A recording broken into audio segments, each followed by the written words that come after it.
Well, Joe, I want to get into some of these new offers Illinois has made in 2025, 2026 as well. But let's talk about Morez Johnson because he's still in high school. He's been committed to Illinois for 2 years, finally signs. Didn't get that McDonald's All-American nod as a lot of fans wanted. But how would you update Morez Johnson's development as he is now just months away from joining Illinois in the summer? Man, anybody's listened to me or written or read what I've written, I absolutely love him. He's one of my favorites for reasons beyond his talent. He is just the epitome of a winner, and there's a lot of similarities, different positions, different players, but similarities to a Ty Rodgers. And the difference I think between those two in terms of their upside potential and future is, Ty I think came in positionless, still figuring it out what position he is.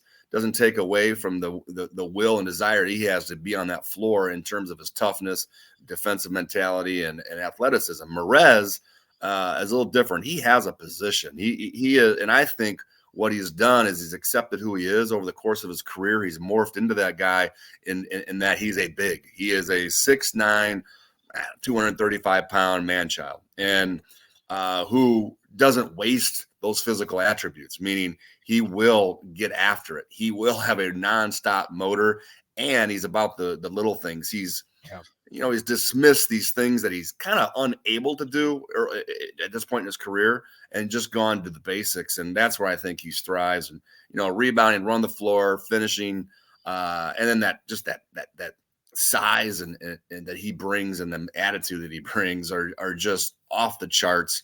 And just so desirable for a college coach, because those are some things that are really hard to find today in recruiting. So, Joe, obviously Illinois loses Coleman Hawkins, Quincy Guerrier. We'll see with Dane Danger, but what are reasonable expectations from Morez Johnson, who's obviously going to play for Illinois next year?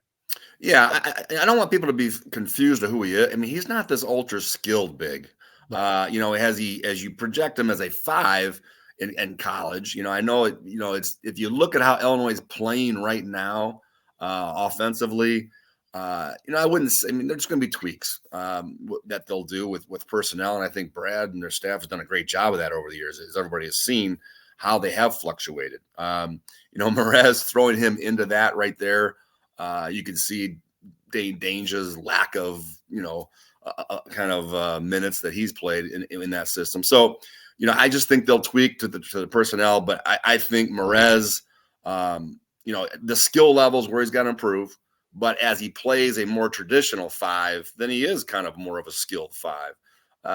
But yeah, I think he's a immediate contributor, productive freshman. And those are hard to find. But I just think because he's college ready or college body ready, and because he's about the little things, that he will be able to get on the floor. Who knows what this roster will look like in 9 months from now, because they have a lot of portal work to do. But, I think he's going to be more ready as a freshman than really any freshman they've had come in as of late. Illinois got a commitment from Jeremiah Fierce here recently, Joliet native. I know he's playing out of state at Compass Prep, one of those top programs in the country. But what do you think of his game and how he fits at Illinois? He fits great. He's always been a player since he was a freshman at Joliet West. Obviously, he's left the state, see him during the summers, but he's a gifted offensive threat in today's game as far as a distributor, shooter, scorer. And, I've always thought from the first day I saw him, I liked his upside and his value more than his brother, who was obviously a McDonald's All-American and now at Michigan State. But I think Jeremiah Fierce they're really different players, where Jeremy's a downhill, compact, physical force, and Jeremiah, I think, is a little bit more skilled, better shooter, and a better scorer. And those are the types of guys you look at the way Illinois is playing right now. Again, you go back to that, he fits in perfectly. Interchangeable, can play a couple of different spots in the backcourt, perimeter wise, and he's going to be a lethal offensive threat. He has to get bigger and stronger. He's that's the opposite of what Jeremy Fierce was. He was kind of a punisher. Jeremiah is a little slender still, but he's starting to fill out. And again, I would expect him to be an immediate impact guy as well when he arrives in Champaign. Joe, it's fun to kind of watch these kids and who they kind of idolize and watch growing up. Like I was a Kobe guy. Like you could tell that generation is a Kobe guy. Jeremiah he's a Steph generation guy. Like you could tell he watches Steph, and that's kind of who he idolizes. But that's just a different skill set that Illinois doesn't have really right now in its roster. Different guys, Domask and Shannon are certainly different, but kind of reminds me of Tyson Walker a little bit at Michigan State. Yeah, I think Illinois has done, for a while, you always kind of said they don't have that long, agile, super athletic, active 6'7" wing. And boom, now they've got one of the best ones in the country.